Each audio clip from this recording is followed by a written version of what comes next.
여러분, 금리가 얼마 전 내려가는데도 밴쿠버 집값이 그대로인 것을 아시나요? 매일 뉴스에서 금리 인상, 금리 인하, 금리 인상, 금리 인하를 말하지만 정말 금리가 어떻게 밴쿠버 전체 주택시장을 움직이는지 이해하고 계신가요? 만약 25년 집 구매를 고려하고 계신다면 이 영상을 보시면 언제 진입하는 것이 가장 좋은 시기인지 알게 될 것입니다. 안녕하세요, 필립입니다. 밴쿠버에서 내 집 마련을 돕는 부동산으로 여러분이 외롭지 않은 집 찾기를 돕겠습니다. 이 채널에 처음 오셨다면 환영합니다. 이 영상은 밴쿠버에서 처음 집을 사는 분들을 위해 만들어졌습니다. 이곳에서 저는 매일 배우는 경험을 공유하며 여러분이 후회할 결정을 피하도록 돕겠습니다. 그러니 구독하시고 옆에 있는 작은 종 모양 알림을 켜두시면 배우고 싶은 정보를 놓치지 않을 것입니다. 보통 사람들은 집을 살 때 저점에 사서 고점에 팔기를 원하며 항상 최적의 시기에 사려고 합니다. 하지만 현실은 집값은 보통 언제 떨어질까요? 당신이 사고 나서. 언제 오를까요? 당신이 팔고 나서. 네, 주식과 똑같이 예측하기 매우 어렵습니다.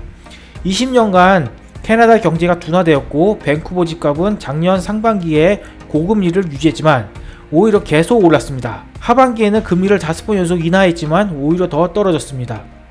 하지만 25년 집값은 정말 폭락할까요? 그러니 만약 25년에 밴쿠버에서 집 사는 것이 당신이라면 이 영상을 꼭 끝까지 보셔야 합니다. 왜냐하면 저는 현재 이러한 기이한 현상이 발생한 원인을 완전히 분석하여 여러분이 합리적으로 판단할 수 있도록 할 것이기 때문입니다. 25년에 집을 사야 할지 말아야 할지 이 영상 마지막에는 제가 생각하는 최적의 집 구매 시기를 공유할 것입니다. 오늘 여러분이 쉽게 이해할 수 있도록 가장 기본적인 금리부터 논의를 시작할 것입니다. 부동산 경험이 전혀 없는 분도 분명 쉽게 이해할 수 있을 것입니다. 그럼 영상 시작하겠습니다. 먼저 5가지 주요 주제로 여러분과 공유할 것입니다. 금리란 무엇인가? 금리가 없으면 어떻게 되는가? 금리와 인플레이션의 관계, 금리가 밴쿠버 집값에 미친 과거 영향, 그리고 2024년 집값 하락이 주요 원인, 그리고 남은 2025년 전망, 그리고 저희 개인적인 생각들입니다. 자, 첫 번째입니다. 먼저 한 발 물러서서 금리란 무엇이며 금리가 없으면 어떻게 되는지 이야기해 봅시다. 이자율은 interest rate은 사실 이자 그 자체입니다. 만약 올해 은행에서 100을 빌렸는데 금리가 5%라면 내년에는 105를 갚아야 하고 금리가 2%라면 내년에는 102불을 갚아야 합니다. 마찬가지로 은행에서 100을 예금하면 내년에 은행이 105나 102를 줍니다. 간단하죠? 이제 가정을 해봅시다.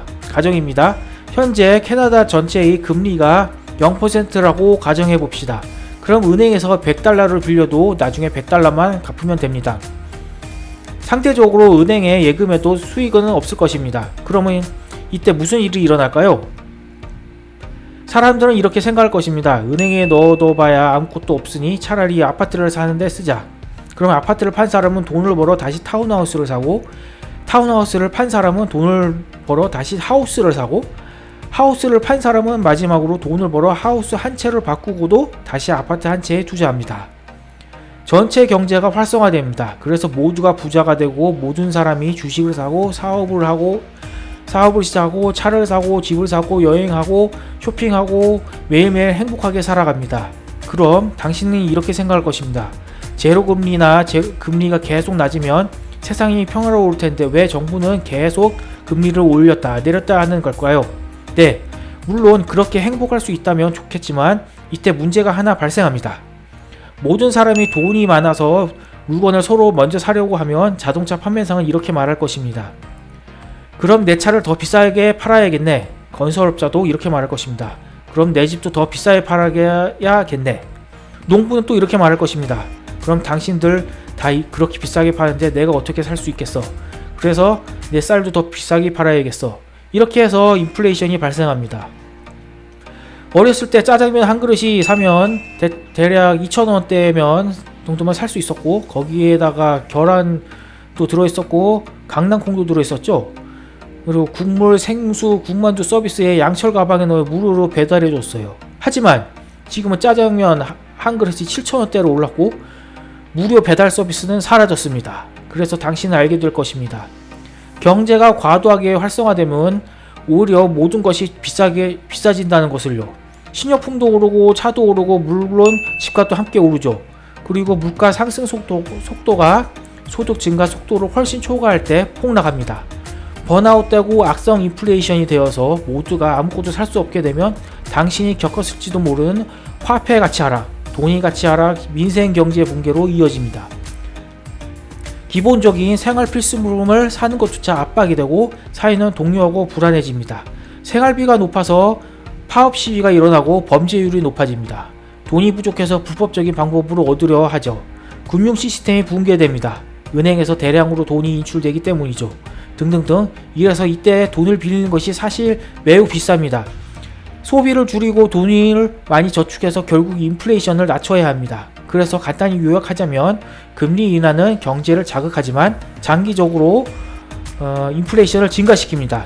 금리 인상은 경제를 억제하고 인플레이션을 낮추지만 장기적으로는 경제 침체로 이어질 수 있습니다. 좋습니다. 그럼 이제 문제가 생깁니다. 금리가 너무 낮으면 인플레이션이 오고 너무 높으면 경기 침체가 오는데 그러면 어떻게 이 균형을 맞춰야 할까요? 네, 정부는 답은 바로 인플레이션 레이트입니다. 정부는 끊임없이 변하는 인플레이션에 따라 금리를 올리거나 내리는 조정을 합니다. 물론 기준도 있습니다. 캐나다는 94년, 95년부터 인플레이션율을 1에서 3% 사이로 계속 통제하려고 했습니다. 가장 이상적인 것은 2%입니다. 이 비율이 어떻게 계산되는지는 당신이 알 필요가 없습니다. 인터넷에 찾아보면 다 나와 있습니다. 그리고 금리와 인플레이션은 보통 상호 보완적 관계입니다. 아까 말했듯이 인플레이션이 너무 높으면 정부는 금리를 인상하고 너무 낮으면 정부는 금리를 인하합니다. 정비례 관계죠. 그래서 94년, 08년에서 09년 그리고 2000년에도 경제가 후퇴했습니다. 그래서 경제를 자극하기 위해 금리를 대폭 인하했습니다. 03년과 22년에는 다시 높은 인플레이션을 억제하기 위해 금리를 인상했습니다. 신기하죠? 물론 인플레이션만이 금리에 영향을 미치는 유일한 요소는 아닙니다. 하지만 큰 부분을 차지합니다. 이제 당신은 인플레이션이 금리에 영향을 미친다는 것을 알았으니 그럼 금리는 밴쿠버 집값에 어떻게 영향을 미칠까요?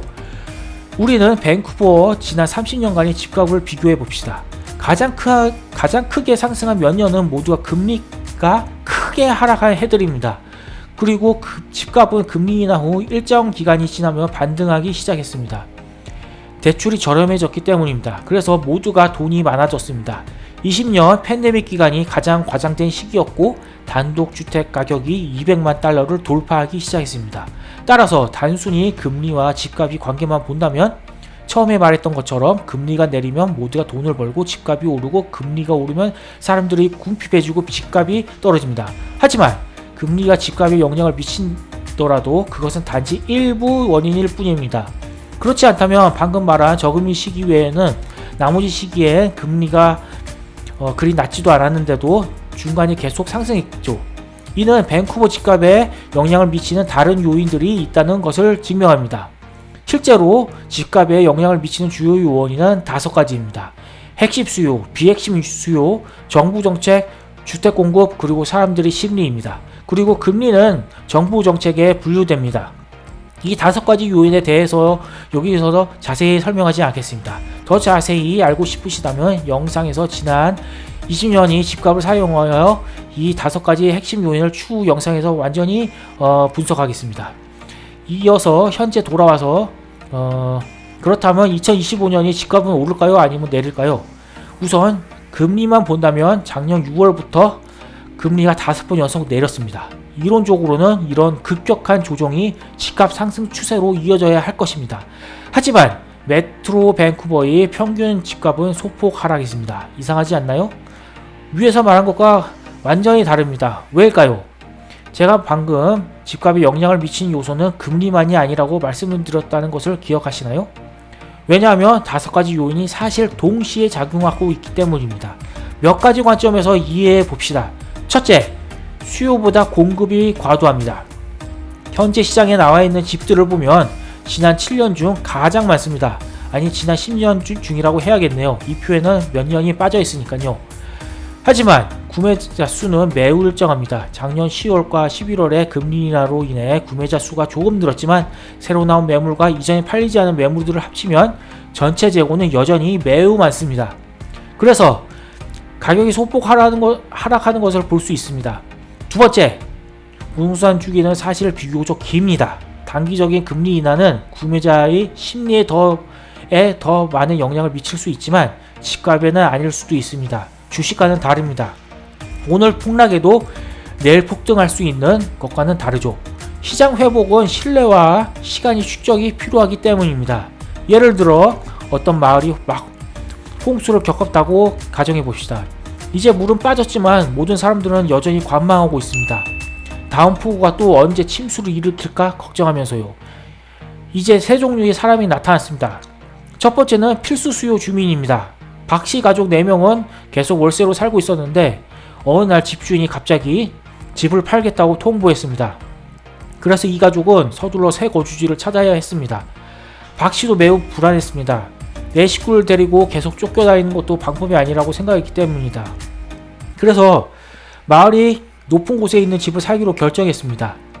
박씨는 마음속으로는 미래에 홍수가 올 수도 있다고 걱정했지만 절박한 수요 때문에 선택의 여지가 별로 없었습니다. 그래서 일단 사고 보기로 했습니다. 두 번째는 관망형 주민입니다. 한편 박씨의 옆집 이웃인 이씨는 사실 더 큰 집으로 이사할 계획을 오래전부터 가지고 있었습니다. 하지만 그는 항상 안전하지 않다고 생각했고 혹시 마을에 또 폭우가 와서 침수될까 걱정했습니다. 그래서 그는 좀 더 기다려보기로 결정했습니다. 어차피 급할 것도 없으니 정부의 배수 시스템이 개선되거나 3년 동안 침수가 없으면 그때서야 비로소 집을 사기로 결심할 것입니다. 그의 생각은 지금 사는 것은 좀 모험적이고 좀 더 기다려서 상황을 좀 더 명확해지면 그때 가서 결정하자는 것입니다. 자, 이제 세 번째 투자자입니다. 마을에 방씨라는 사람이 있는데 그는 낡은 집을 리모델링해서 파는 전문 투자자입니다. 홍수 이후 그는 지금 사람들이 집을 거의 팔지 않고 집값도 당분간 빠르게 회복될 기미가 보이지 않는다는 것을 알아차려 버렸습니다. 그래서 그는 과감히 이 마을을 떠나 다른 투자 시장으로 눈을 돌렸습니다. 단기적인 수익이 그를 충분히 끌어당기지 못했기 때문입니다. 그래서 당신은 금리 조정이 처음에는 주로 필수 수요 구매자들을 긴장시킨다는 것을 알 수 있습니다. 하지만 더 큰 시장 반응은 전체 경제의 신뢰 회복이 필요합니다. 관망하는 사람들은 정부의 배수 개선을 기다리고 투자자들은 다시 수익성이 생기는 것을 보고 싶어하는 등입니다. 사람들이 물건을 사는 것은 자신감이 있기 때문입니다. 사는 물건이 분명히 좋은 것이라고 믿기 때문입니다. 그래야 삽니다. 맞죠? 그리고 그때가 되면 모두가 자신감을 가지게 되고 당신은 사람들이 앞다퉈 집을 사려고 하는 것을 보게 될 것입니다. 그러면 집값은 계속 오르겠죠. 셋째는 인구 감소입니다. 이민 정책, 모두가 알다시피 지난 몇 달 동안 캐나다는 계속해서 신규 이민자 수를 줄이고 있습니다. 재작년에는 매년 50만 명이 신규 이민자를 유치하겠다고 했지만 2024년 10월에는 갑자기 모두 줄이겠다고 했습니다. 게다가 이 경제 이민은 28만 명에서 23만 명으로 줄었고 경험 이민은 4만 명에서 8만 명으로 늘었으며 사업 이민도 6천 명에서 2천 명으로 줄었습니다. 간단히 말해서 앞으로는 봉급 생활자가 많아지고 부유한 외국인 사업 이민자는 줄어들 것입니다. 그래서 중저가 주택 시장에 비교적 큰 영향을 미칠 것입니다. 이민 인구가 줄어들면 주택 수요도 상대적으로 줄어들겠죠. 물론 위 세 가지 외에도 제가 언급하지 않은 많은 요인들이 있습니다. 예를 들어 정부 정책, 정치적인 이슈인 연방 총선, 그리고 트럼프의 관세 등입니다. 하지만 이 모든 것을 말하려면 끝이 없을 것입니다. 위 세 가지만으로도 밴쿠버 주택 시장 상황을 충분히 설명할 수 있습니다. 그러니 데이터는 제쳐두고 제가 시장에서 매일 실제로 느끼는 바는 무엇일까요? 확실히 금리가 몇 번 인하된 후 많은 필수 수요자들이 구매자들이 더 적극적으로 변했던 것을 분명히 느낄 수 있습니다. 이렇게 계속 내려가면 앞으로 집값이 더 오를까봐 걱정하는 거죠. 또 겨울은 비수기니 가을 성수기 전에 서둘러 집을 사려고 합니다. 제가 집값에 영향을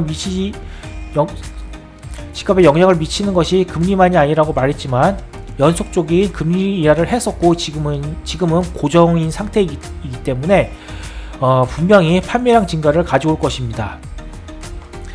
그리고 지금 또 트럼프가 파월 연방의장한테 금리를 내리라고 계속 압박을 하고 있죠. 그래서 지금은 구매자 수가 판매자 수보다 훨씬 적지만 좋은 집들은 리스팅 하자마자 금세 팔리기도 합니다. 만약 고정된 금리가 다시 내려가기 시작하고 트럼프의 관세 유예가 끝난다면 구매자 수가 작년 10월과 11월처럼 계속 증가하여 공급량이 일정 수준 소진된 후에는 남은 25년 집값이 반등할 가능성이 있습니다. 하지만 솔직히 말해서 앞으로 몇 달 동안 금리가 계속 내릴지 아니면 유지될지 아니면 혹은 또 오를지 아무도 모릅니다. 작년 11월 인플레이션이 1.9로 이미 기준치 이내로 내려갔으니까요. 그리고 트럼프 대통령으로 인한 여러 새로운 정책들이 다시 인플레이션을 증가시킬 수도 있으며 금리 인하 속도를 늦출 수도 있습니다. 그래서 만약 그렇게 된다면 공급이 계속해서 수요보다 훨씬 많아지면 집값이 하락할 가능성도 있습니다. 그래서 당신은 25년 집값이 떨어질까요? 아니면 오를까요? 아래 댓글로 의견을 공유해 주세요. 아무튼 저희 조언은 사람들이 물건을 살 때 싸고 좋은 것을 사고 싶어 한다는 것을 알고 있습니다. 가성비 좋고 항상 최저점에 사고 싶어 하며 동시에 금리도 최저여야 하고 마음에 드는 집도 남과 경쟁하지 않고 살 수 있으면 최고겠죠. 그리고 모두가 워렌 버핏이 명언을 알고 있습니다. 남들이 탐욕스러울 때 나는 두려워하고 나는 두려워할 때 나는 탐욕스럽다. 하지만 현실은 상대가 움직이지 않으면 나도 움직이지 않고 상대가 움직이면 나는 전 재산을 던져서 오히려 비싸게 사거나 싸게 팔게 됩니다. 사람들이 마음속에는 항상 만약 더 떨어지면 어쩌지? 더 오르면 어쩌지? 만약 같은 if들 같은 너무 많은 예측 불가능한 요소들이 있습니다. 그래서 당신이 내 집을 마련을 목표로 하는 실수요층이라면 집값이 오르내리면 우리가 통제할 수 있는 것이 아니라고 생각합니다.